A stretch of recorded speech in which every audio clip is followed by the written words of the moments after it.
Ok, on va faire le cours. Alors, Hashem, on va faire Lilut Nishmat Indita Bat Menaché. C'est le moment d'une bonne amie, c'est une femme extraordinaire. Béat Hashem. Alors, donc juste pour annoncer, c'est la Torah 60, c'est ça? Pourquoi 60?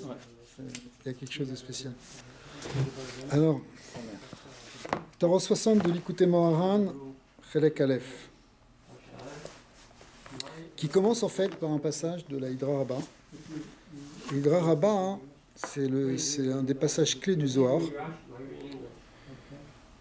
Hydra, ça veut dire une assemblée, c'est comme ça qu'on traduit en général, et Rabbah, ça veut dire la grande assemblée, par opposition à ce qu'on appelle Hydra Zouta, la petite assemblée, qui a eu lieu à la fin de la vie de Rabbi Shimon, au dernier jour de son existence terrestre, où il a réuni les élèves qu'il avait fait, où il a à nouveau enseigné quelque chose qu'il avait déjà enseigné dans l'Hydra Rabbah, en faisant quelques rajouts. Mais finalement, ces hydrotes, ce sont ce qu'on pourrait appeler d'une certaine manière la colonne vertébrale du Zohar. C'est la structure de tous les partsoufim, de toutes les sphirotes, ce qu'on appelle le Seder Ishtal Shelut, qui est donné depuis le Keter Elyon, depuis les niveaux les plus élevés, jusqu'au monde d'en bas. Et tout ce qu'on va retrouver dans le Zohar va s'appuyer sur la doctrine, en quelque sorte, qui est donnée dans les hydrotes. En particulier dans l'Hydra Rabbah, qui est la grande. Combien de hydrotes il y a les deux hydrotes les plus connus, c'est Hydra Rabbah et Hydra Zouta. Il y a aussi ce qu'on appelle l'hydra des Mishpatim, qui est dans la parashat Mishpatim, dans le Zohar Mishpatim, c'est une grosse hydra aussi, et dans lequel sont révélés tous les secrets des Gilgulim. C'est-à-dire que la hydra des Mishpatim, c'est les Gilgulim. Il y a un autre passage qui s'appelle aussi le Sifra des Tzniuta. Alors là, c'est un condensé même de ce qu'il y a dans les hydrotes. C'est encore plus ésotérique, okay. C'est vraiment... Et c'est combien de pages à peu près la Hydra Rabbah? L'Hydra Rabbah, c'est une trentaine de pages. Une trentaine de pages? Ouais. Du Zohar. Avec les commentaires, ça fait plus. Mm-hmm. Mais, ce qui est pas mal déjà. Mais après, bon, il y a... Tout est dedans, en quelque sorte. C'est-à-dire que tout ce que tu vas retrouver après dans le Hari HaKadosh, dans le Tzraïm, ça vient de là. Sauf que dans le Lachon du Zohar, c'est assez satoum, c'est fermé quand même. Tu vois? Alors, ça commence en fait... Là, on est au début, pas tout à fait au début de l'Hydra. Ça commence un petit peu avant, avec une introduction. Mais on est en fait quand même dans les premières lignes, c'est-à-dire... En fait, on est le début de l'exposé à proprement parler d'Rabbi Shimon. Enfin, c'est pas vraiment le début de l'exposé, il est encore dans les introductions, mais il commence à nous parler des tout premiers degrés, et justement des degrés du Keter, c'est ce qu'on va voir, maintenant. Ça commence par Patar Rabbi Shimon. Patar Rabbi Shimon ve'amar. Toujours, ça commence par Patar. Patar, ça veut dire il ouvre Rabbi Shimon, Baruch haba. C'est Chazak. Rabbi Shimon, il a ouvert le discours. En même temps, il ouvre en quelque sorte la bouche d'en haut. C'est-à-dire que la Kabbalah, hein, et la Chassidoute, par voie de conséquence, il faut ouvrir le canal. Parce que c'est quelque chose qu'on reçoit. Kabbalah, ça veut dire recevoir. Mais en fait, toute la Torah, c'est une Kabbalah. Moshe Kibel Torah, Missinaï. C'est une Kabbalah, c'est une réception, c'est une névoie. Donc le plus important, c'est le travail de Gdusha qu'on fait sur nous-mêmes pour pouvoir recevoir. Il faut être comme un Kéli. Donc il faut ouvrir le canal, et c'est pour ça que ça commence toujours par Patar. Toutes les explications du Patar Eliaou, toutes les explications qui sont données dans le Zohar en particulier. Ve'amar, et il a dit, c'est Patar Ve'amar, et il a dit, Et la sot l'Hachem. C'est un temps pour agir pour Hachem. En fait, c'est un pasouk, Et la sot l'Hachem, et Ferou Toratecha. D'accord? C'est un pasouk dans Teilim, qu'on lit assez souvent, dans Teilim Kufyut Tet, 119, qui dit c'est un moment pour Hachem, et Ferou Toratecha. Ça veut dire retourner ta Torah. c'est le temps de retourner ta Torah. Retourner ta Torah, de ce pasouk-là, les Haramim ils ont appris plusieurs choses dans la Gemara. Par exemple, il se peut que dans certains moments critiques, on soit obligé de retourner la Torah, c'est-à-dire faire quelque chose qui apparemment est contraire à la Torah. Apparemment. Mais en fait, comme c'est un et la sot l'Hachem, c'est un moment d'agir pour Hachem, on peut retourner la Torah. Par exemple, l'histoire avec Eliyahu Hanavi, quand il y avait la fameuse confrontation entre les prêtres du Baal, qui était la grande Avodah Zarah à l'époque, et Eliyahu Hanavi, il a fait, sur le mont Carmel, il a fait établir 2 autels, un autel pour les prêtres du Baal, et un autel pour lui, enfin pour Hachem. C'est-à-dire que c'était lui qui servait Hachem, mais c'était aussi les tzadikim. Et puis il y a eu cette confrontation, ils avaient dit, l'autel qui verrait un feu qui va descendre du ciel pour allumer et consumer ce qu'il y a dessus, ce sera un signe que c'est ça le vrai Dieu. Alors, pendant toute la journée, les prêtres du Baal, ils ont fait toutes les incantations possibles, toutes leurs prières possibles, ils ont même essayé de truquer, ils ont envoyé des gens pour allumer le feu par en dessous, mais il y a eu un ess, il y a un serpent qui est venu, qui a piqué celui qui essaie de brûler. Bref, en fin d'après-midi, Eliyahu a dit, ça y est, vous avez fait tout ce que vous avez fait. Et alors c'est là qu'il s'est tourné vers Dieu, il a imploré, il a dit Hachem, maître du monde, il a prié, et tout d'un coup il y a eu un ess, effectivement un feu devant tout le peuple qui était réuni, qui est tombé à ce moment-là. Et tout le monde a dit Hachem ou Elohim, cette fameuse phrase qu'on dit dans la tefila, Bochaba, Chazak, Chef. Hachem ou Elohim, c'est quoi? Il y a eu un grand kiddush Hachem. Mais, en fait, théoriquement, c'est interdit de faire ça. Parce que, à partir du moment où il y a eu le Beth Amikdash, le Beth Amikdash a été établi, il y a eu un interdit, Minatora, de faire ce qu'on appelle une bama. Une bama, c'est-à-dire un autel en dehors du temple. D'accord?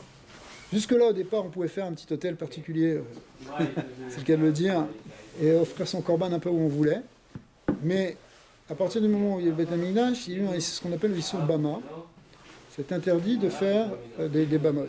Or, ici, c'est ce qui s'est passé, puisqu'il a établi un autel, non pas à Yerushalayim dans le temps, mais à Haïfa. D'accord?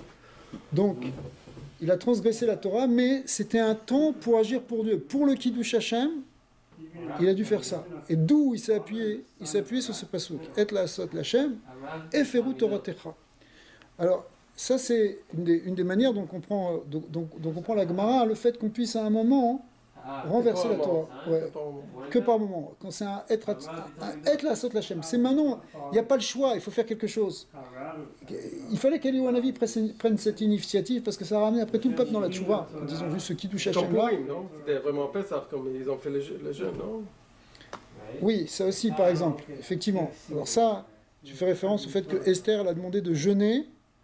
Le jeûne que Esther a fait pendant 3 jours, c'était en fait pendant Pessah. Bon, là-bas aussi, mais ça c'était Midin Sakanat Nefashat.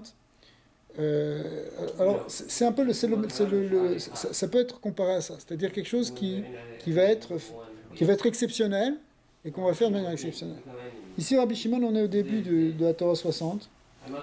Dans les il va expliquer ici qu'il faut retourner la Torah, ça veut dire aller chercher, comme il y a une liane de Afarba et Afarba, il faut la tourner et la retourner la Torah. Il faut aller creuser pour dévoiler quelque chose de nouveau et plus profond. Et c'est ce que va faire Rabbi Shimon, c'est-à-dire il va aller sortir les mystères de la Torah qui étaient enfouis, qui étaient cachés, parce qu'ils étaient cachés dans la pensée divine. Et Rabbi Shimon a eu cette force d'aller les chercher, d'aller retourner la Torah pour nous délivrer ces sodot. Donc c'est comme ça qu'il va comprendre ici ce pasouk. Amai et la sot l'Hashem. Ouais. Pourquoi c'est un temps pour agir pour Hachem, d'accord? C'est-à-dire de dévoiler ici des secrets de la Torah. Mishum deferu Toratecha. Alors, il propose ici d'abord une manière d'expliquer parce que, étant donné que il va prendre les choses dans les deux sens en fait. Ce passage qu'il va le prendre dans les deux sens. Premièrement, qu'il va falloir retourner la Torah pour aller chercher des secrets, mais ici il va dire, en fait, pourquoi il faut faire tout ça? C'est parce qu'il y a des gens eux-mêmes qui ont retourné la Torah, qui ont enfermé la Torah en quelque sorte. Ouais. Parce qu'ils ont retourné ta Torah. Parce que eux, ils ont retourné la Torah. Hein. Alors, nous, c'est le temps d'agir pour Hachem. Il faut qu'on fasse quelque chose. Il y a quelque chose à faire maintenant. De la renverser vers le bon. Voilà. Alors, du coup, ça veut dire, nous aussi, on doit la renverser, mais du bon côté. Ma Eferut Torah Techa. C'est quoi Eferut Torah Techa, hein? C'est quoi qui littéralement, ils ont retourné ta Torah, ce qu'on devrait comprendre dans le sens négatif au départ. Pourquoi hein? Parce que, Meshiv, c'est quoi? C'est quelle Torah? C'est Torah de Leila, la Torah d'en haut, c'est-à-dire hein, les Sodot à Torah. Les Sodot à Torah, ils ont été cachés, ils ont été enfermés. Dei ou mitbatla iloi tavid betikunada. Parce que ça va être annulé si, c'est-à-dire on va perdre ces Sodot de la Torah si on ne fait pas ce tikkun. Si maintenant, Rabbi Shimon, il ne nous dévoile pas le Zohar dans cette Hydra, parce que le Zohar a été dévoilé, en fait, l'essence du Zohar est dévoilée dans la Hydra, après c'est des commentaires sur la Torah, comment les secrets s'adaptent dans la Torah, mais il faut d'abord expliquer la doctrine des secrets, c'est-à-dire la doctrine des Partsoufim et des Sphirot. D'accord? Eh bien, si on ne le fait pas, on va perdre la Torah. D'accord? Donc en fait, ici, Rabbi Shimon, il introduit le fait qu'il va commencer à dévoiler, c'est ça qui est important, le point qui est surtout important par rapport à notre Torah, hein, qu'on va prendre ici, c'est qu'il va dévoiler quelque chose qu'il faut absolument dévoiler, et s'il ne le fait pas lui maintenant, ça ne va pas être fait. D'accord?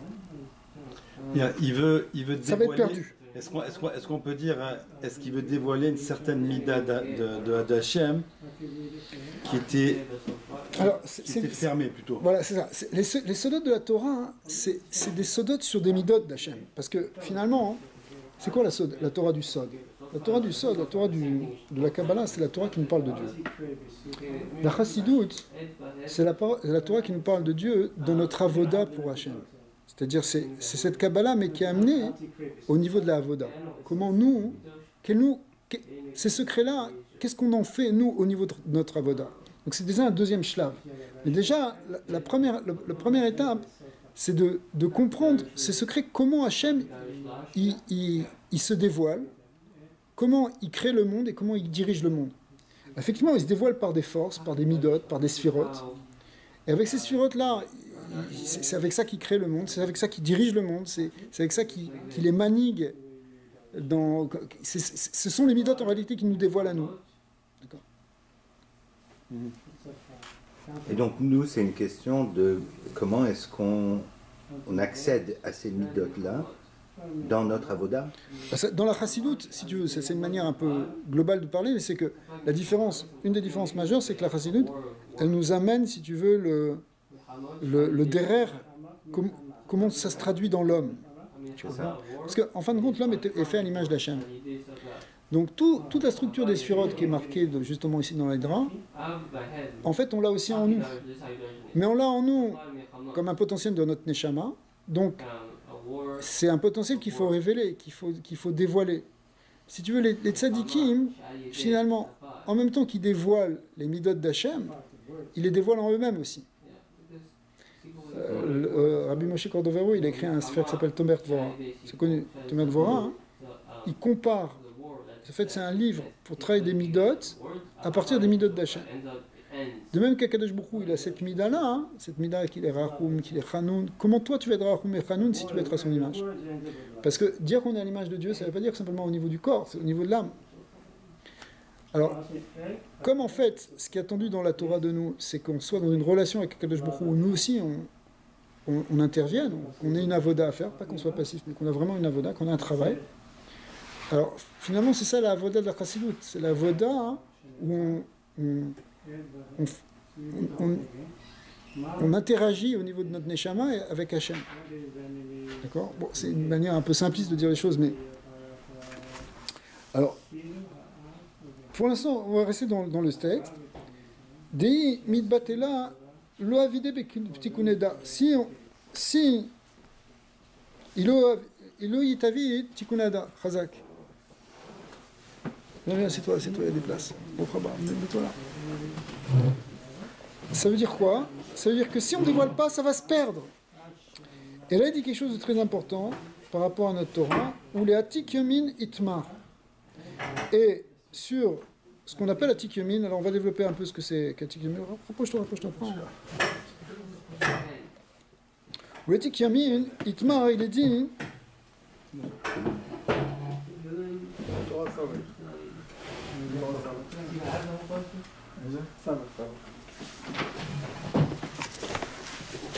Alors ça a été dit sur Atik Yomin. Alors, Seres Satoum, c'est-à-dire fermé. Qu'est-ce que ça veut dire, le Inyan de Atik Yomin?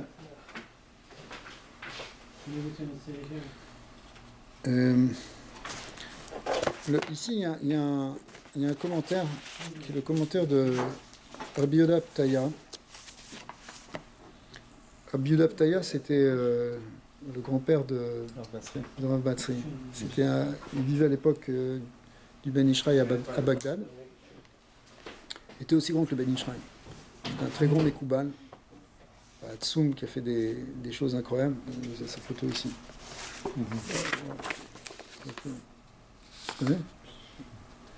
Alors, Rabbi Yehuda Ptaya, c'était un mamash, il a écrit des sfarim de Kabbalah incroyables, des pirouchim sur le Zohar, des pirouchim sur le Harizal. Bethlehem Yehuda, c'est un grand pirouche sur le Esraïm, sur les Kavanot. Il faisait aussi des inyanim de Kabbalah Tamasit pour sauver des gens. Il a fait Messirot Nefesh, il a fait des tikkunim de Neshamot, il faisait des choses mamash incroyables. Il dit ici, on va faire une petite introduction assez un peu Alpi Kabbalah, après on reviendra plus dans la Chassidut dans la suite. Mais il dit, quand on dit et la asot lachem, le mot et, chez les Mekoubalim, le mot et, il correspond à Sfirat Malchut. Alors, Malchut de tous les niveaux. Malchut, c'est quoi? C'est que, on sait qu'il y a 10 Sfirot, n'est-ce pas? Et la 10e Sfira, c'est la Malchut. C'est elle qui dévoile toute la structure. Par exemple, si tu prends, on va prendre un exemple.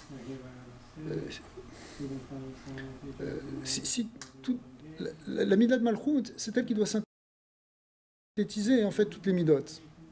Par exemple, tu peux être Chesed. Si tu veux être équilibré, il faut que tu aies toutes les Midot. Que tu sois Chesed, que tu sois Gvura. Pourquoi il faut que tu sois Gvura? C'est quoi la Gvura? La Gvura, ça veut dire que tu es capable de canaliser ton énergie, d'être Kovesh et Titzro, d'accord, de dominer ton Yetzara. C'est une discipline. Donc le Chesed, parce qu'il faut que tu donnes, mais il faut aussi que tu aies la Gvura. Puis il faut que tu aies l'équilibre entre les deux, être capable d'harmoniser les deux, ça s'appelle Tiferet. Pas simplement un coup t'es Chesed, un coup t'es Gvura. Il faut que tu saches être Chesed et Gvura en même temps, d'accord. Et puis il faut que tu aies Netzar, Od, Yesod, la Tzidkut, d'accord, la capacité aussi de contrôle. Netzar, ça veut dire le côté spirituel. Od, le côté où tu es capable de rentrer dans le matériel, tout en étant dans la Gdusha. D'accord? Donc, il faut que tu aies toutes ces midotes-là. Mais ces midotes-là, hein, après, il faut qu'il y ait une maîtrise de tous ces midotes. Il faut qu'elles fonctionnent bien et qu'il y ait un contrôle et qu'elles puissent passer dans l'action. Quand ce passage qui synthétise, où finalement, tu vois, la personne, elle est cholette sur toutes les midotes, elle maîtrise toutes les midotes, elle est mêlère sur toutes ces midotes, ça c'est midot malchut. Tu vois, un mêlère, c'est quelqu'un, il sait où il va. D'accord? Les midotes, elles sont toutes bien à leur place. C'est pas que un coup il se laisse aller un chesed trop grand, ou un coup il s'énerve, il a trop de gvura. D'accord? Toutes les midotes, elles sont calibrées. Razak. Ça, c'est une ligne de malchut. Tu vois, tu prends un tzaddik, c'est un meler. Man malché rabanan. D'accord? Alors, tu vois, par exemple, le rabbi Lubavitch, tu vois, c'est un meler. Pourquoi c'est un meler? Tu vois comment... C'est pas Stam un Benadan. Il est en contrôle, il sait où il va, il est capable, du coup, non seulement il est capable de se contrôler, de se diriger lui-même, du coup, il est capable de diriger les autres, de les accompagner, de leur donner des directions, de donner des directions même pour un peuple entier. Ça, c'est un meler.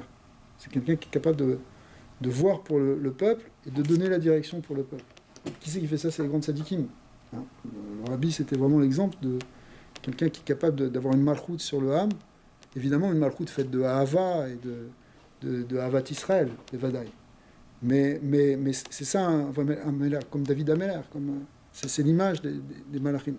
Alors, quand on dit le mot et, pour différentes raisons, le mot et, il sonne par rapport à cette Midah de Malchut. En fait, tous les mots qui sont dans la Torah, ils sont connectés à plus ou moins à une sphère. Il y a un sefer qui s'appelle Sharei Ora, qui a été écrit par Rabbi Yosef Gikatilia, un Talmud du Ramban, au XIIIe siècle, qui reprend tous les grands termes bibliques et les relie à chaque sphirote. En fait, il classe son livre en 10 chapitres, grosso modo 10 chapitres, par rapport aux 10 sphirotes, dans lequel il explique tous les noms et tous les schémotes qui se rapportent à ça. Alors, le mot et la sot la shem, ça veut dire il y a un tikkun de la malchout à faire. Parce que la malchout, c'est le dévoilement. Nous, ce qu'on veut, c'est qu'Hachem il soit Meler. On veut le dévoiler, on veut que Hachem il soit le manig. D'accord. On a parlé d'un roi humain, hein, mais en fait, le roi humain, il est lui-même à l'image du roi divin. D'accord. Maintenant, l'idée, c'est que, effectivement, par les sodotes de la Torah, hein, par les chazagad, bochaba, chazag.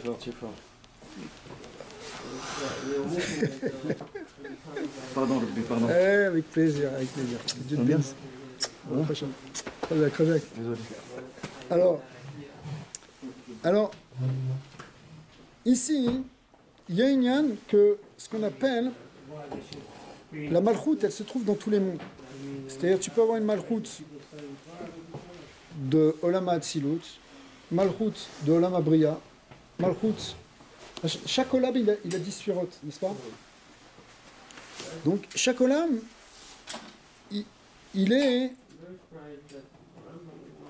se manifeste, il montre toute sa splendeur par sa malchoute, la malchoute du olam. D'accord? Ce qu'on a dit sur l'homme, on a dit sur Dieu, on peut le dire sur les olamot.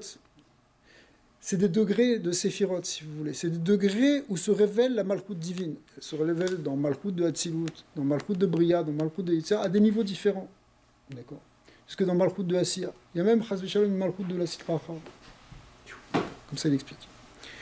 Mais il y a un niveau qui est encore plus élevé, qu'on appelle Malchout de Hak. Malchout de Adam Kadmon. Adam Kadmon, c'est le monde le plus élevé, au-dessus des 4 mondes de Hatzilut, Bria et Asiya. Et c'est un monde qui correspond, en fait, c'est ce qu'on appelle le Keter Elyon, le grand Keter. La grande couronne de Dieu. Dans les lettres du Shem Yudke Vavke, hein, les 4 olamot, Hatzilut, Bria, Yetzira, Asiya, correspondent aux 4 lettres Yudke Vavke. Aval, Adam Kadmon, Ak, ça correspond à ce qu'on appelle Kotso Shel Yud, la pointe supérieure du Yud. C'est pas un monde en tant que tel, c'est quelque chose qui est tellement élevé, c'est des sphirotes, même les Kélim, ils sont tellement battel, c'est un niveau de lumière de Dieu très très très élevé, mais en réalité tout provient de là. Ce qu'on appelle Ak. Et la malchoute de Hak, elle vient et elle descend dans le Lama Hatzilut, dans le monde qui est juste en dessous. Parce que le principe, c'est que la dernière sphira d'un monde, elle connecte avec la première sphira du monde d'en dessous. Parce que tous les mondes sont imbriqués les uns dans les autres. C'est pour ça que malchoute d'un Olam est à l'intérieur du Keter du monde qui est en dessous. C'est quoi qui fait la connexion? C'est malchoute, c'est le point de jonction là. C'est le niveau qu'on appelle Keter. C'est-à-dire que si tu prends par exemple le Keter de Bria, du Olam Bria, la pnimiut du Keter, à l'intérieur de ce Keter, il y a malchoute de Hatzilut. D'accord? Est-ce que c'est comme un filtre? C'est pas comme un filtre, c'est ce qui fait la connexion. Il y a une jonction qui se fait. Une connexion. Okay. Dans toute chose, le Harizal explique, il y a toujours un emtsaï, un intermédiaire. C'est-à-dire que entre deux choses, il faut qu'il y ait quelque chose qui connecte, si tu veux. D'accord? Même entre les éléments, il y a toujours quelque chose qui... C'est comme si... C'est comme des molécules. Comme les atomes, les molécules ils sont comme tous connectés un entre le... Tu peux le voir comme ça, mais il y a une idée de quelque chose, c'est l'idée qu'on pourrait appeler un niveau d'interface. Si tu prends par exemple un appareil électrique, tu prends un micro. Un micro, il va prendre des ondes sonores, il va les transformer après en ondes électriques, enfin en un message électrique. D'accord? Comment ça marche? Toi, tu fais vibrer du son, d'accord? Tu fais vibrer de l'air, il y a une membrane, puis ça se transforme après en un signal électrique qui va passer dans ton fil, et éventuellement tu vas pouvoir le reproduire après, le refaire sortir sous forme d'onde sonore au niveau de ton enceinte. D'accord? Mais ce qui fait passer du son à l'électricité, c'est deux mondes différents, ça n'a rien à voir. D'accord ? Et il faut qu'il y ait quelque chose qui fasse une interface, qui permette de joindre ces deux mondes. Passer de un à l'autre. Ouais. Quelque chose qui fasse le lien, qui est des deux côtés à la fois, qui est à la fois un côté sonore, à la fois électrique. C'est une membrane qui est... Ok, je sais pas très bien, je ne vais pas me lancer dans la technologie, mais dans toute chose, en réalité, à chaque fois que tu passes d'un monde à un autre, il faut quelque chose qui fasse un lien. Et dans le... Excusez-moi, le mouvement est ascendant ou il peut être ascendant, descendant? Non, ça veut dire, c'est dans la structure. Dans la structure, il faut qu'il y ait quelque chose qui connecte tous les mondes.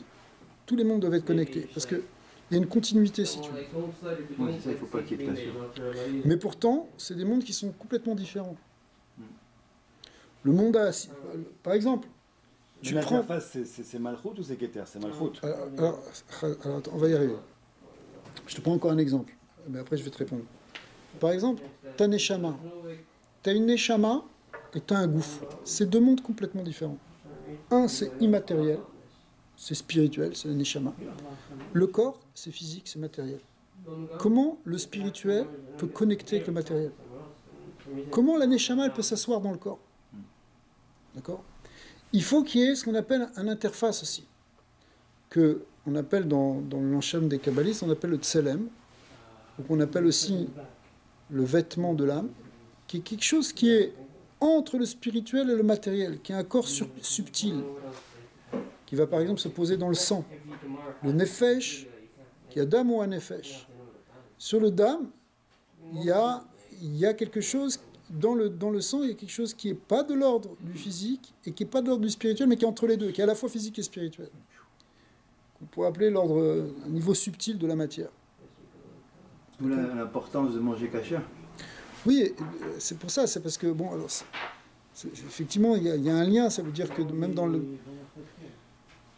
C'est pas que le côté physique de l'animal qui est le problème. Le problème, c'est ce côté, justement, du nefesh. Mais c'est pas que dans le kasher, c'est dans beaucoup de notions que ça intervient, cette notion. Alors, maintenant, dans les olamot aussi, tu dois avoir quelque chose qui fasse l'interface. Si tu regardes le monde de Bria, par exemple, le monde de Bria, son keter, c'est-à-dire la partie qui est supérieure, la première sphère de Bria, mais en fait qui est même au-dessus du monde de Bria d'une certaine manière, comme le keter, la couronne, qui est au-dessus de la tête, qui ne fait pas partie du corps. Les autres sphirotes sont comparées à des parties du corps, par exemple Chorma, Bina, c'est les parties du cerveau, d'accord? Chesed Gvura, c'est les bras, on est dans la symbolique évidemment du corps, d'accord? Mais le Tiferet, c'est le tronc, d'accord? Maintenant, Keter, l'image, le symbole d'une Keter, c'est quelque chose qui vient se poser au-dessus de la tête. Donc c'est quelque chose qui transcende en même temps ce Olam. Si on prend Keter de Bria, c'est quelque chose qui est au-dessus du Olam, mais qui en même temps, on s'appelle de Bria. Alors, dans cette partie-là, c'est elle qui va servir d'interface, si tu veux. Mais maintenant, cette interface, elle est faite de telle manière que l'intériorité, la pnimiout du Keter, elle va être faite de la malchoute du monde qui est au-dessus. C'est-à-dire la partie la plus basse du monde d'en haut s'habille dans la partie la plus haute du monde d'en bas.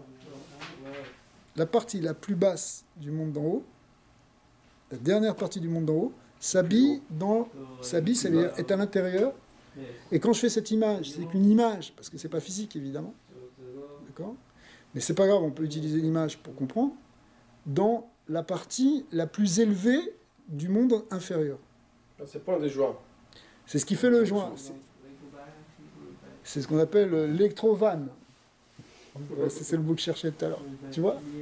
Tu vois l'idée? Ça veut dire quelque chose qui fait le lien entre les deux. Alors, écoutez bien maintenant, parce que Adam Kalman, on a dit, c'est le monde le plus élevé. C'est le cinquième monde, le cinquième élément, cinquième monde. D'accord? Maintenant, sa malchoute, c'est ce par quoi il va se dévoiler. Ce par quoi il va se... C'est sa partie la plus inférieure, mais en même temps, c'est elle qui permet la révélation, parce que la malchoute, c'est ce qui révèle les midot, on a dit. D'accord? Vous me suivez? Donc, la malchoute de Hak, malchoute de Adam Kalman, c'est elle qui va rentrer dans le Keter de Hatzilut, le niveau le plus élevé de Hatzilut. Je ne sais pas si vous voyez ce que ça veut dire, parce que Hatzilut, c'est déjà le monde Alvaï qu'on atteigne, qu'on comprenne qu'est-ce que c'est Hatzilut. Mais la partie la plus élevée de Hatzilut, après, c'est déjà à l'intérieur. On touche à un niveau qui s'appelle Adam Kadmon. Ouais, vous me suivez? Donc la partie la plus basse du De Hak, c'est Malchut de la Hak. partie la plus haute du... C'est la Pnimiyut, l'intérieur de Keter de Hatzilut. Ce niveau-là, qui est un niveau donc, si vous voulez, c'est comme si Adam Kadmon, pour nous, c'est le Ensof. C'est Dieu lui-même. C'est au-delà d'Hatzilut. Hatzilut, c'est déjà Dieu. C'est déjà un monde complètement divin. C'est un monde complètement divin. Bria, c'est un monde créé. Hatzilut, c'est pas un monde créé. C'est un monde émané. C'est un monde révélé des midot de Dieu. C'est Dieu lui-même qui se révèle dedans. Okay? Mais quand on monte dans la Keter de Hatzilut, on touche un point qui s'appelle Malchut de Hak. C'est comme le Ensof. On l'appelle parfois Ensof. Ou Olam Ensof, ouais. Il y a des séphirotes dans chacun de Ouais, ces mondes. ouais. Mais c'est des le- séphirotes, le sauf lien. qu'elles ne sont pas de la même nature. Parce qu'évidemment, les séphirotes dans Hatzilut, elles sont complètement divines. Mais les séphirotes, quand elles descendent dans les mondes d'en bas, elles sont en contact, elles sont aussi divines, si tu veux. Mais elles sont en relation avec un monde créé. Donc c'est un petit peu différent. Et dans Adam Kadmon, on parle de séphirotes, mais c'est simplement des niveaux. Tellement c'est un monde d'unité. Parce que plus on monte vers Hachem, plus on est dans l'Yichud. Dans le Yichud, c'est-à-dire dans l'unité divine. Donc parler de séphirotes, c'est déjà un peu plus délicat. Le Keter du Hak, alors c'est... Ah, Keter de Hak, alors. C'est le top des tops. Ouais, parce qu'en réalité, il y a des niveaux, et il y a Pnimut de Keter de Hak. Et après, en vrai, Hachem, voilà. Alors après, il y a d'autres olamotes en fait. Après Ouais, mais on n'en parle pas. On n'en parle pas partout dans tous les sfarim, parce que vu de nous, c'est le Ensof. Ouais.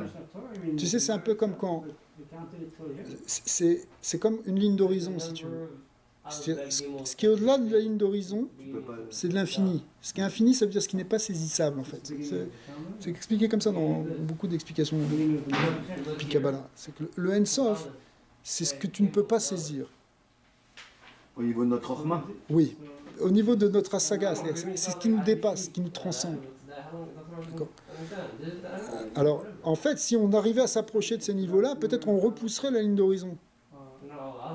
Tu comprends? Comme quand tu avances et que tu repousses la ligne d'horizon. C'est-à-dire que tu comprends certains niveaux maintenant, donc le Ensof, c'est après une certaine nouvelle ligne, si tu veux. Donc c'est vrai que derrière là, on ne parle pas après Adam Kadmon, mais il y a des Sfarim qui parlent. Après Adam Kadma, Sina, Teiru, Malbouch, il y a d'autres lamotes. Mais c'est pas vraiment... Déjà, ce niveau-là, derrière là, voilà, le Zohar, ça commence là. Le début du Zohar, le début de la révélation, le début de toute la Avoda, c'est ce niveau de Malchut de Adam Kadmon. Après Adam Kadmon, le Harizal n'en a pas parlé, mais le Zohar, pardon, le Harizal en a parlé, mais le Zohar, il n'en parle pas. Il fait quelques rémazim. On ne peut pas parler de ça, c'est un niveau tellement élevé. On peut commencer à partir de cette Malchut de Adam Kadmon. C'est le premier niveau, c'est l'intérieur du Keter de Hatzilut. C'est là qui commence le Zohar, c'est là qui commence la Hydra ici. Et ce niveau-là, il est appelé, par Rabbi Shimon ici, il est appelé Atik Yomin. Ce niveau de Malchut de Adam Kadmon, ce niveau de Ensof qui commence à se révéler, il est appelé dans le langage ici du Zohar, Atik Yomin, l'ancien des jours. L'ancien des jours, littéralement. Ça fait référence à un passouk du prophète Daniel, qui a fait un songe, et dans lequel il a vu qu'il y avait l'ancien des jours qui était assis. C'est le niveau qu'on appelle Atik Yomin, c'est ce niveau justement là de Malchut, de la Malchut de Dieu, si vous voulez. C'est Dieu qui est le Meller. C'est une image qu'il a vue, c'est une image prophétique. Alors dans les prophéties, il y a des symboles, mais c'est vu comme un homme, un vieil homme avec une barbe blanche et des cheveux blancs, et qui est assis et qui juge le monde, qui dirige le monde, c'est-à-dire tout vient de lui. En fait, c'est pas un homme, c'est Hachem, c'est évidemment Hachem, d'accord? Mais c'est ce niveau dans les sphirotes qu'on appelle Atik Yomin. Et ce point de vue de Atik Yomin, qui est le niveau le plus élevé, il va se retrouver aussi après dans l'homme. Et plus exactement, il y aura des hommes qui vont finalement être l'équivalent, si vous voulez, c'est comme si toute cette structure des Olamot, elle existe dans la structure des Neshamot. Et donc, tu vas avoir des neshamot de Bria, des neshamot de Yetzira, des neshamot de Asiya, des neshamot de Hatzilut. Et puis, dans chaque génération, tu vas avoir un qui va être à la tête de la génération, un qui va être le Atik Yomin de la génération. D'accord. Oui, chacun, il va être... les grandes sadikim, ils atteignent ce niveau pour l'homme qu'on appelle Atik Yomin. Est-ce qu'ils sont à la base comme ça ou ils travaillent pour devenir comme ça? C'est les deux à la fois. C'est les deux à la fois. Les grandes sadikim, c'est des grandes neshamot qui viennent de ces mondes supérieurs. Et en même temps, ça ne veut pas dire qu'ils n'ont pas une avoda pour révéler ce degré. Alors, des gens comme Rabbi Nachman, ils sont dans un niveau de Atik Yomin, de Adam Kadmon. Ils sont le Adam Kadmon de la génération, ils sont le Atik Yomin de la génération. Et en fait, ici dans cette Torah 60, où il veut nous parler de gens qui atteignent un grand niveau de Dbonenut dans la Torah, de méditation qui ont une compréhension clalite, comme par exemple Rabbi Yehuda Hanassi, qui a rédigé toute la Mishnah, ou Ravashi, qui a rédigé toute la Gemara, qui devait avoir une vision très profonde et très large, et qui incluait tous les enseignements de toute la Torah. D'accord. En fait, ils étaient dans ce degré de Atik Yomin. Ils étaient dans ce niveau, justement, tellement élevé qu'ils peuvent être... Ils sont, si vous voulez, à la pointe supérieure de toute la structure, de tout l'édifice des Chachamim et des Neshamot et de la Torah en même temps. D'accord. Alors, c'est pour ça, en fait, bon, c'est un des Remazim ici. On va voir que, en fin de compte, ça va être ça, ça va être un yesod, un fondement ici pour comprendre cette Torah. Alors, Ktiv, effectivement, il nous dit Ashrecha Israël mi kamocha, urtiv mi kamocha ba'elim Hashem. Deux versets qui sont marqués dans la Torah, dans le Chumash. Un qui dit que Israël est unique, qui est comme toi Israël, d'accord, c'est-à-dire c'est un peuple unique parmi tous les peuples. Et d'un autre côté, qui est comme toi parmi les puissants, parmi les dieux, parmi les forces, parmi les puissants, littéralement, en parlant d'Hachem. C'est-à-dire que Rabbi Shimon Bar Yochai, il met effectivement en parallèle ce qui se passe pour l'homme avec ce qui se passe pour Dieu. De même qu'on a un Dieu unique, extraordinaire, il n'y a aucune force dans le monde qui équivaut à Dieu, aucune avodazara, aucune puissance, aucune force de magie, quoi que ce soit. Hachem, il est au-delà de tout. Et bien de même, Israël est aussi au-delà de tout. Mais le point, c'est que finalement, ce qu'on retrouve chez Hachem, on va le retrouver chez Israël. D'accord. Donc effectivement, ce nyan de Atik Yomin qui va être lu, qui va être lu pour Akadosh Baruch Hu, pour Hachem, le grand roi qui est assis sur son trône.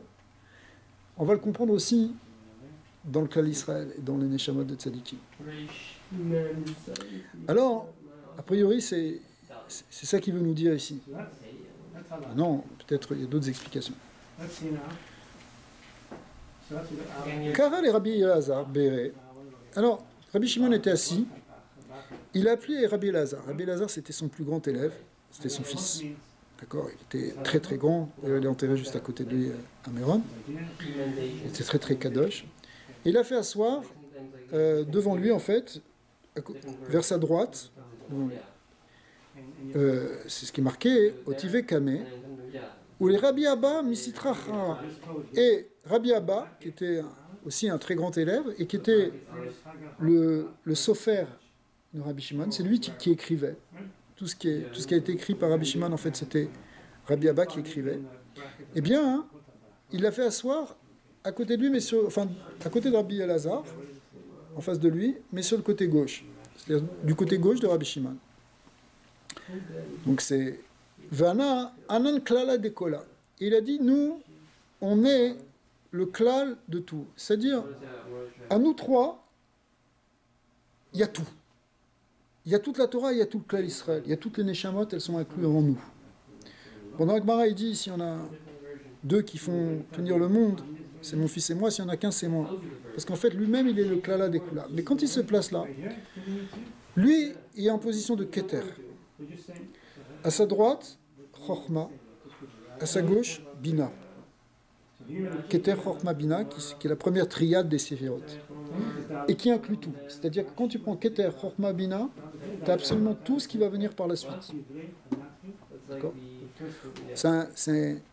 Tout est inclus dans le début. En fait, tout est inclus déjà dans le Keter. Mais quand tu as Keter, Chochma, Bina, tu as déjà tout. Tu as tout le principe de l'unité et tu as toute la shlemut de toute la structure. D'accord ? Alors, c'est ça qu'il leur dit. Il dit, on inclut tout. Parce qu'effectivement, lui, Rabbi Shimon, en fait, il est lui-même ce degré de Atik Yomin. Il est lui-même ce degré de Keter. D'accord ? Maintenant, pour diffuser cette Torah, il faut que ça descende dans Chochma, Bina, dans les Mochim. Et après, ça va descendre encore plus. Alors, c'est pas pour rien qu'il a choisi son fils et son Rabbi Abba. Parce que il a vu la source de Neshama qui sont attachés au Chazak, c'est ça. C'est pour ça que les Mefarshim, ils expliquent que Rabbi Shimon était Berinat Keter, alors que le Shoresh de Rabbi Elazar, c'est Chochma, et le Shoresh Neshama de Rabbi Abba, c'est Bina. Donc il fallait qu'il y ait ces trois choses-là. Anashta itakanu kaamin ishtiku shimukala. Alors, jusqu'à maintenant,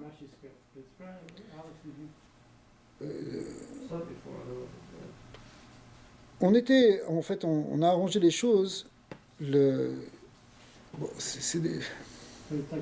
Comment expliquer ça? Le Kalchelou des Séphirot. Ouais. Les télinéaires. Alors, je crois que d'après ce qu'ils expliquent ici, c'est que maintenant qu'on a fait ça, maintenant qu'on est assis tous les trois, alors les choses, elles sont betikoun. On a arrangé les choses. C'est-à-dire qu'on a mis sur les trois axes, Keter, Chochma, Bina, on a déjà les trois plans des Séphirot, et il peut y avoir le dévoilement. Le dévoilement peut commencer à se faire. Ishtiku, ils se sont tus, il y a eu un silence. Et qu'est-ce qui s'est passé? Sham'u Kala, ils ont entendu une voix qui venait de Maplaya Shel Ma'ala, qui venait donc du tribunal d'en haut, enfin qui venait de la cour des anges d'en haut. Donc ils ont entendu une voix céleste. Ve arkuvatan daleda nashkan. Et leurs genoux se sont mis à s'entrechoquer. C'est-à-dire qu'il y a eu une grande ira. En fait, ils ont senti la présence de la Shrina qui est venue se poser sur eux. Et la Shrina, elle se pose déjà sur 3. S'il y a 10 qui étudient la Torah, c'est le Minyan, on peut faire Kaddish, etc. Mais 3, on peut faire déjà Zimoun. D'accord ? On peut être Mezamen, la Shrina, qui vient avec nous. Donc la Shrina, elle est venue, et donc ils ont été pris d'une grande Hirat Shamayim. Et qu'est-ce qu'ils ont entendu? Maïkala, c'était quoi ce col? C'était quoi cette voix qu'ils ont entendu? Kala di Knufia Ilaha, c'est le col de la Pamalia Shel Ma'ala, c'est-à-dire de la cour d'en haut, des mythes Kanfé qui étaient en train de se réunir.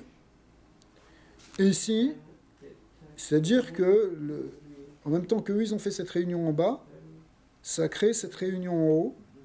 Et on explique, c'est pas simplement au niveau des anges, mais c'est même au niveau des sphirotes. Ça a mis les sphirotes en place, et ça a permis de commencer à faire ce dévoilement, qui va être le dévoilement ici de toute la Torah, de toute la Kabbalah, qui va être donnée par la suite dans l'Hydra Rabbah. Bon, Rabbeinu il s'arrête là. On va aller après la Hydra, elle commence vraiment. Mais Mistama ici, le point qu'on peut retenir, c'est cette idée-là qu'il y a 3 Chaverim qui vont dévoiler toute la Torah, et en particulier Rabbi Shimon qui est dans cette Bechina de Atik Yomin, de Keter, la Malchut d'en haut, qui s'habille dans le Keter, et qui va commencer à dévoiler des secrets du Ensof. Et c'est effectivement ces secrets-là qui vont nécessiter un certain niveau à la fois spirituel et à la fois matériel.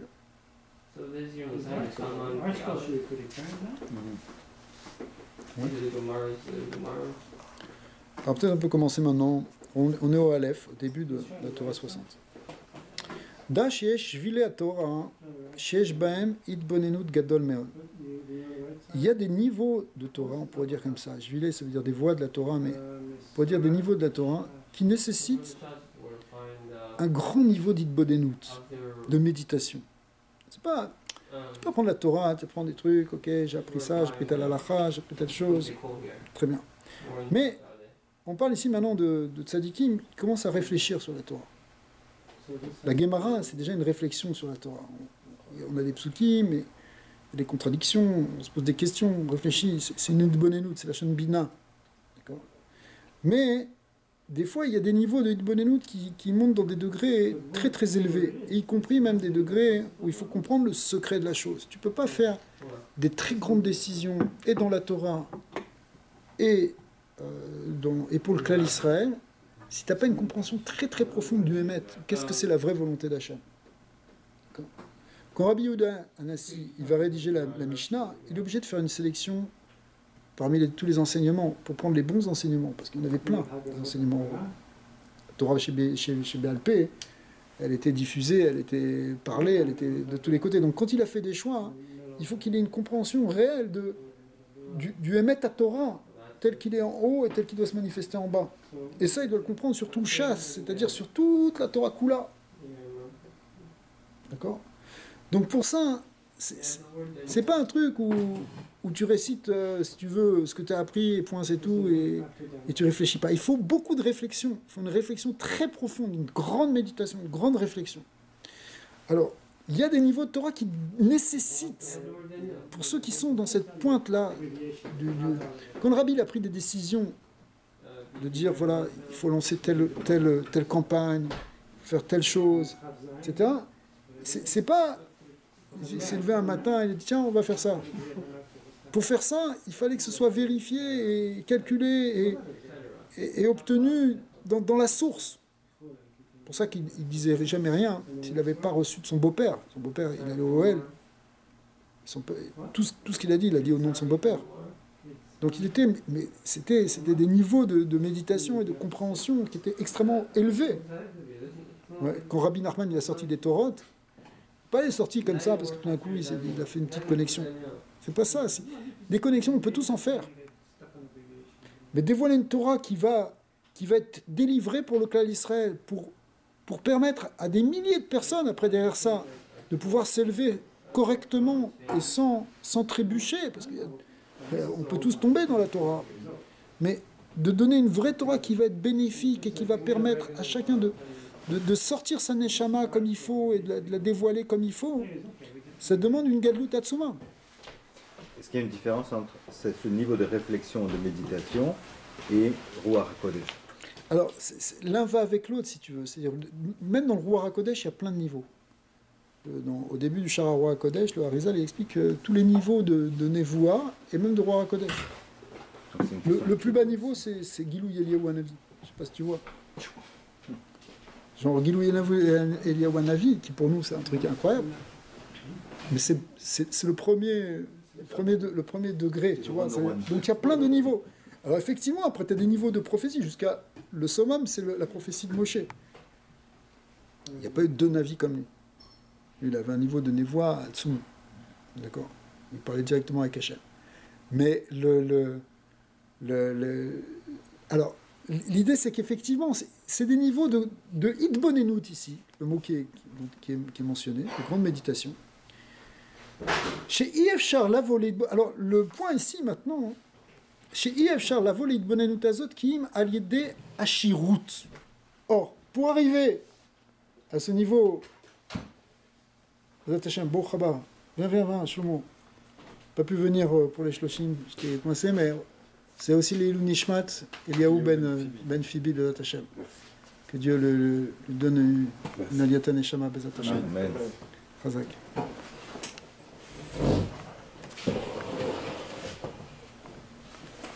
Alors, il y a des niveaux de compréhension de la Torah, de perception, qu'on ne peut pas atteindre si on n'est pas très riche. Ça tombe bien, d'accord? On va être très riche. Le problème, c'est, est-ce que c'est ça qu'on doit chercher? Je ne sais pas, mais en tout cas, pour l'instant, c'est im aliede ashirut, kemo, chez pshate oraita, comme dans le pshat de la Torah, im en kemar en Torah. S'il n'y a pas de kemar, C'est-à-dire, s'il n'y a pas de farine, c'est-à-dire, s'il n'y a pas de parnassa, il n'y a pas de Torah.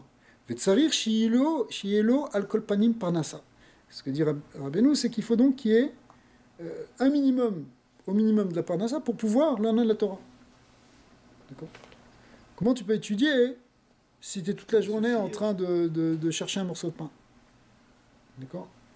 Tu peux pas avoir. Alors, bien sûr, il y a un yan aussi de pat vemelar tochal, que tu vas manger du pain avec du sel, et tu vas dormir par terre, tu vas un kiton shel maïm, un brodo. Parce que les ramim insistent aussi, si quelqu'un il cherche simplement une vie de plaisir, une vie de luxe, il n'arrivera pas à étudier vraiment la Torah. C'est-à-dire qu'à un moment, il faut qu'il se détache de la gashmiout, mais en même temps, s'il n'a pas le minimum, ça devient très dur. D'accord. Alors, ici, ça c'est ce qui est marqué dans les pshaté à Torah.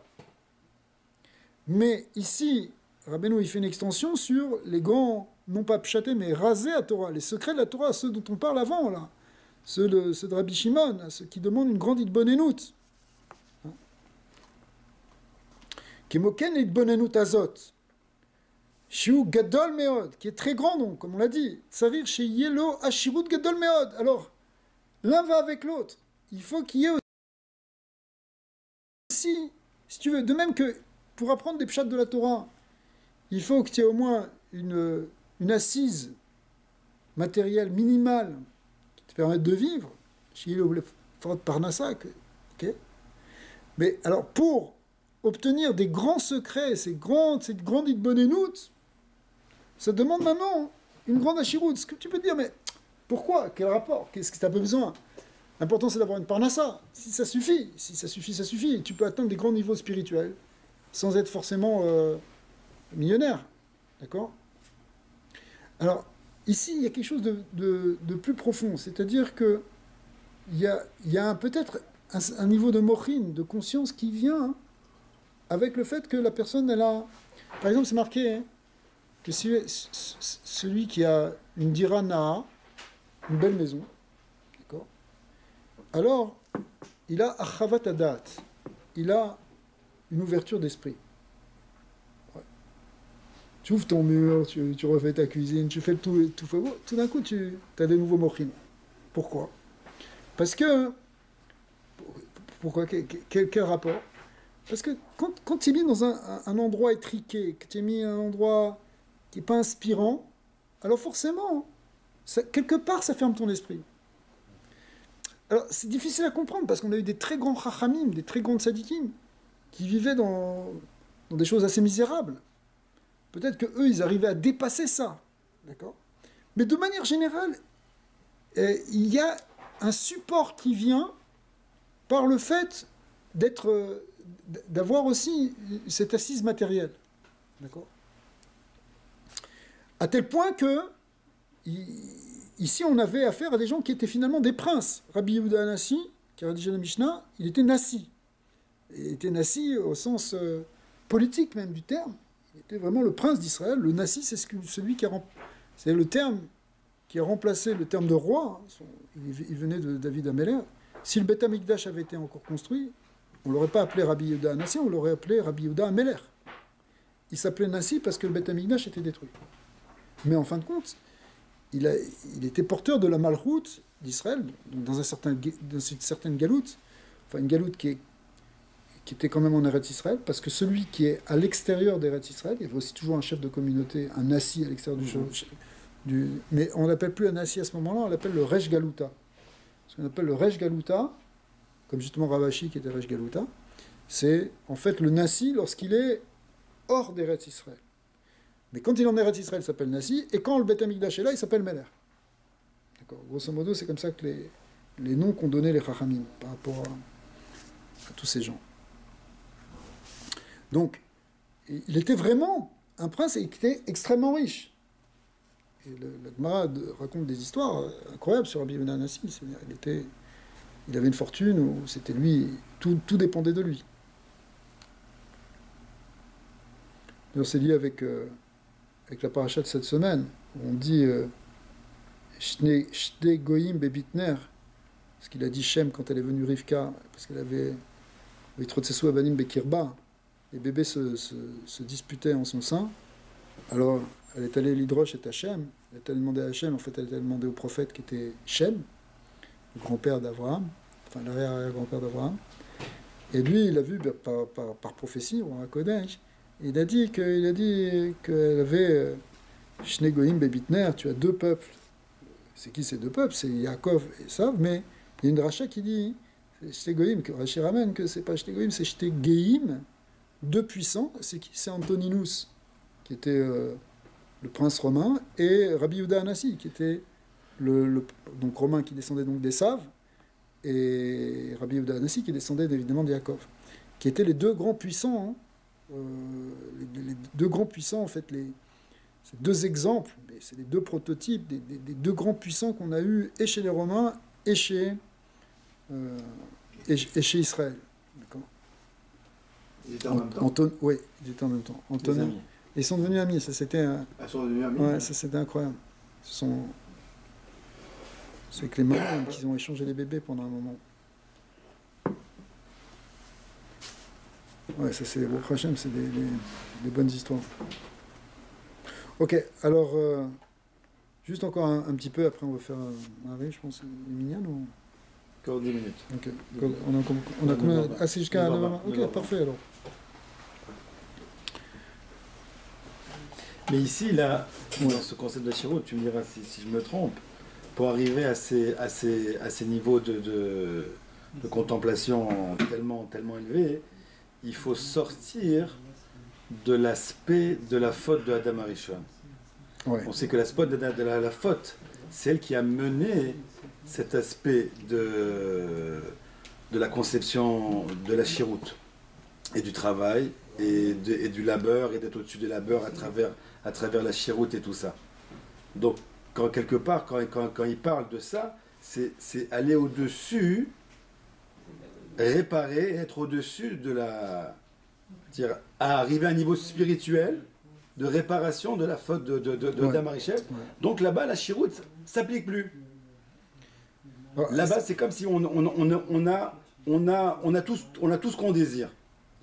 Tout est répondu et tout est comblé là-bas. Ouais. Donc c'est une Ashirut complète. C'est ça, mais c'est difficile à comprendre en fait, parce que on voit que Rabbi Yehuda Anassi, qui était donc l'homme le plus riche, la Gemara dit que sur sa table, il avait tout le temps une table de roi, où en été comme en hiver, il y avait absolument tous les produits, c'est-à-dire comme voilà, le fameux radis qui était là en hiver comme en été, enfin, c'est-à-dire qu'il y avait toujours tout ce qu'il fallait, c'est vraiment une table royale, d'accord ?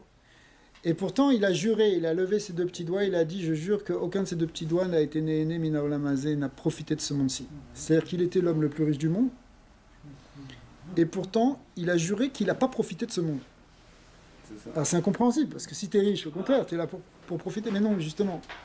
Il était riche, mais pour autre chose.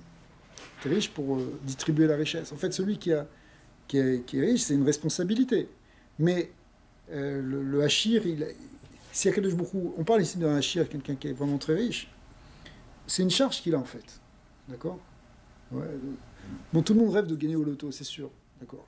Mais en fin de compte, celui qui est extrêmement riche, Akadosh Baruch Hu lui confie cette richesse, pas pour qu'il fasse n'importe quoi avec, mais pour qu'il sache l'utiliser comme il faut.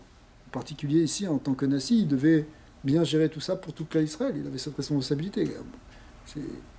D'ailleurs, bon, il y a eu des moments où il était sévère, etc., mais il avait cette responsabilité. D'accord ? Et on voit que lui, pour lui, il n'a pas profité. D'accord ? Alors, d'un autre côté, effectivement, ça lui donne un niveau de méditation. Ça donne un niveau de conscience, de mochin. Ouais. Donc ces mochin-là, mochin, ça veut dire cerveau littéralement. C'est un niveau spirituel, d'accord, qui lui permet un niveau d'étude qui est au-delà des autres. Une compréhension. Une compréhension. Et ici, Rabbeinu a dit que... Mais, oui. Pardon, qui est... La Shirut, c'est comment tu dis, prerequisite. C'est un prérequis. Pour avoir l'aide bonne. Alors, il doit avoir ça avant mais c'est pour ça. Arriver à l'aide bonne. Pour arriver à un certain niveau de bonhenout, oui. Mais finalement, ce qui est incompréhensible, c'est ce que tu as dit, parce que vu que je ne profite de rien de cette richesse-là, Ouais. Je profite de rien de cette richesse-là, mais Alors- c'est elle qui me permet d'obtenir cette... Alors, c'est- mais ce que tu dis, c'est ça. Mais peut-être que ce que tu dis sur Adam Arishon, c'est justement un élément de réponse. Parce que Adam Arishon, effectivement, il est rentré dans les ta'avot de Olam Hazé. D'accord. Elle a vu que l'arbre, il était bon à la consommation, etc. C'est rentré dans... Il est rentré dans la conscience de la Gashmiut. Or, d'une certaine manière, ce niveau spirituel, effectivement, ce sont des gens qui ont réintégré le niveau d'Adam avant la faute. Et c'est ce qu'on appelle, c'est ce qui correspond à ce niveau d'Atik Yomin. Atik Yomin, d'ailleurs, Daniel Hanavi, il a reçu en prophétie cette vision du Atik Yomin, mais lui-même, dans son niveau, il était dans un niveau de Atik Yomin.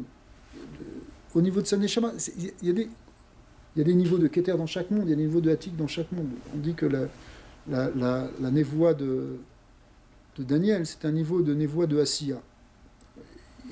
Yecheskel Hanavi l'a vu dans Yetzira, Yeshaya dans Bria, Moshe Rabbeinu jusque dans Hatzilut. D'accord. Mais la fin de la névoie, c'est à l'époque de Daniel. Et donc, c'est dans les mondes les plus bas. Mais pourtant, il a vu un niveau de Atik Yomin. C'est un niveau de Atik Yomin de Asiya, c'est un niveau très très élevé. D'accord.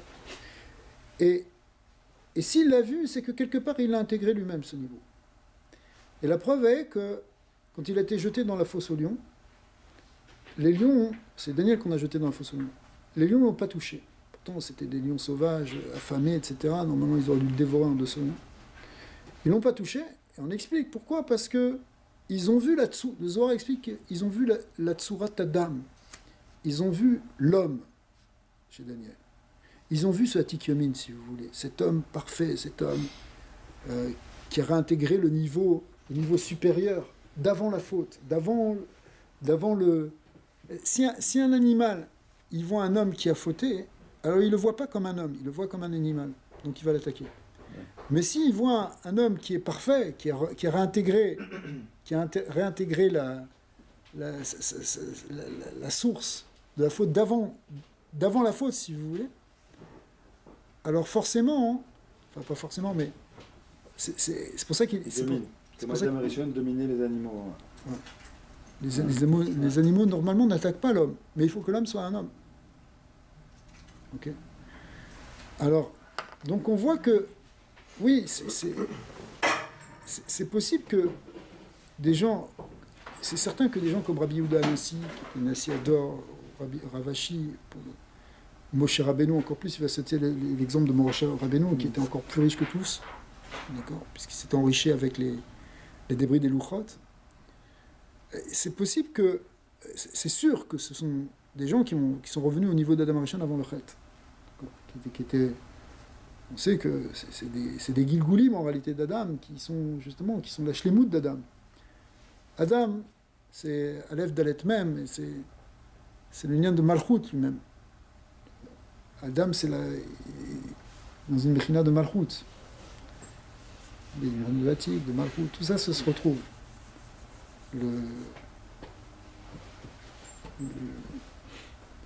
Donc, le Meller, celui qui est comme un Meller, qui est un tzaddik, il retrouve cette notion de Malchut d'Adam. C'est pour ça qu'il règne même sur les animaux, ou il règne sur les éléments. Avram, il a été jeté dans la fosse de feu. Et là, les 3 amis de Daniel aussi, Azaria, Michaël et Hanania, ils ont été aussi jetés dans une fosse de feu, ils n'ont pas été brûlés. Pourquoi ils n'ont pas été brûlés? Parce qu'ils étaient dans un niveau où même les éléments n'avaient pas d'action sur eux. Pourquoi? Parce qu'ils étaient redevenus justement dans cette pureté où il n'y a pas d'achisa de la Sitra Achara. Les forces du mal, elles ne peuvent pas toucher parce qu'ils sont dans ce niveau où ils ont réintégré cette source divine. Ils sont revenus dans ce niveau de Hatik. Alors, quand tu es dans ça, c'est sûr que même si tu es riche, et Dafka, tu dois être riche apparemment, c'est sûr que tu n'es pas du tout pris par cette matière. Si tu es pris dans les ta'avot et dans les illusions du luxe, parce que tu es très riche, dans l'illusion du luxe, ouais, une illusion, tu veux ça, hein. Si tu es pris dans ça, mais tu n'es pas au niveau d'Adam Arishon avant la faute. Adam Rishon avant la faute, il n'a pas de conscience du monde matériel. Il est nu, il ne s'en rend même pas compte. Ça veut dire quoi?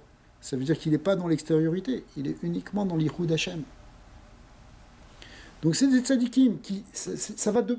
C'est vrai que c'est un prérequis, mais ça va en même temps, si tu veux, quelque part. Parce que c'est en même temps des gens qui sont des tzadikim qui peuvent atteindre ce niveau-là. Ici, il nous parle de tzadikim. Alors, ouais. C'est-à-dire que c'est en même temps, c'est présenté comme il faut être riche pour atteindre ce niveau d'Itbonenout. Mais quelqu'un qui est dans ce niveau-là, c'est qu'il est déjà tzadik. S'il est déjà tzadik, il est déjà détaché de la gashmiut. Il peut être assis sur la table avec la plus riche du monde, mais il en est détaché. S'il n'en est pas détaché, s'il a encore un petit plein, encore un truc, il n'est pas dans ça du tout. Il n'est pas du tout là.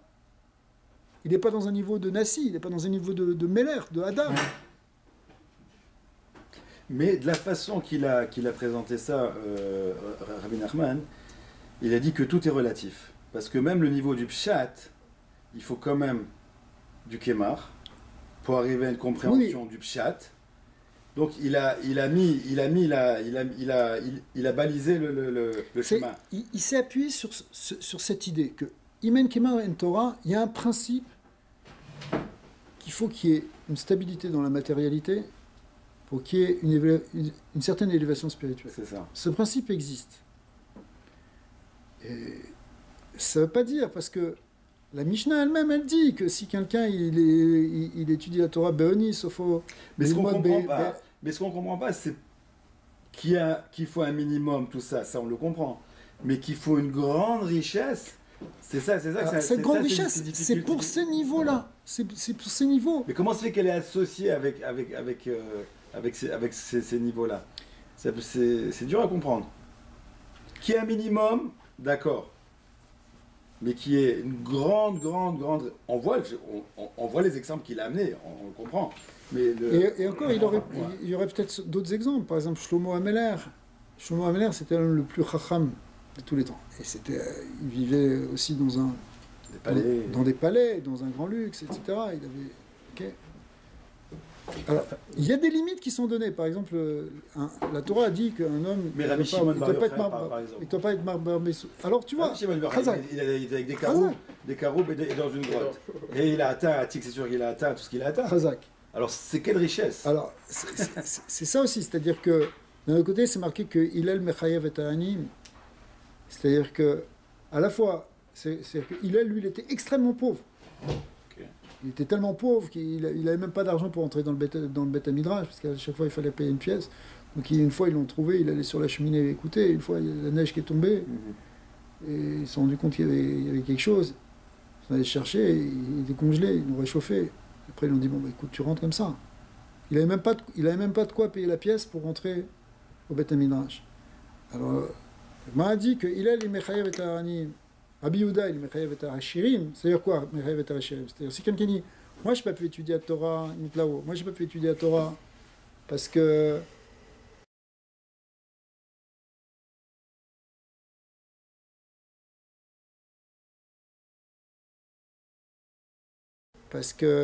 j'avais trop d'affaires, j'avais trop de business, je ne pouvais pas, j'avais des usines entières à gérer, et plusieurs tours à Manhattan, etc. Comment tu veux que je trouve un moment pour étudier la Torah? On a dit, il y avait plus riche que toi. C'était Rabbi Yehuda Nassi. Si quelqu'un il dit, mais moi j'étais pauvre, j'avais même pas de quoi manger, rien du tout. Comment tu veux que j'étudie la Torah? Il n'y a même pas rien du tout, il n'y a même pas un morceau de pain à la maison. On a dit, oui, mais il a le Mechayev et Ta'anim. Il oblige il les oblige à étudier. Il oblige tout le monde à étudier. Il oblige les pauvres à étudier. C'est-à-dire tu peux pas te cacher derrière ça. Parce que, bon, après, il peut y avoir des niveaux, ça fait des choses qui interviennent. Pourquoi quelqu'un il doit expérimenter dans ce Gilgul, la Niyut ou la Shirut?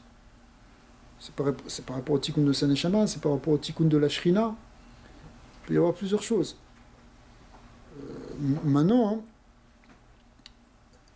ça c'est un point. Mais la Mishnah, elle promet quand même. Elle dit que si quelqu'un il étudie Be'oni, Sofo. Hein? Ouais, à la fin, il va étudier dans la richesse. Si quelqu'un il étudie Bédo, il est Bédochak, mais il étudie quand même, à la fin, il y a une promesse qu'à la fin, il va étudier avec la largesse. C'est un guédère de. Ce qui va ramener aussi de. Mais cette largesse, c'est quoi justement? Je pense que c'est Mais la largesse, c'est matériel. C'est cette largesse qui ne va pas sentir le manque. Oui, mais. Il va être béni avec tout ce qu'il a, même si c'est peu, mais il ne sentira pas le manque. Oui, oui. Au Baolam pas. Oui, Non, même dans ce monde. monde. Même s'il a peu, mais il n'aura aucun parce manque. que c'est ça, Ouais. bon, ça c'est une idée très importante. On va la reprendre la semaine prochaine. Si tu veux. Chazak. Chazak Bao.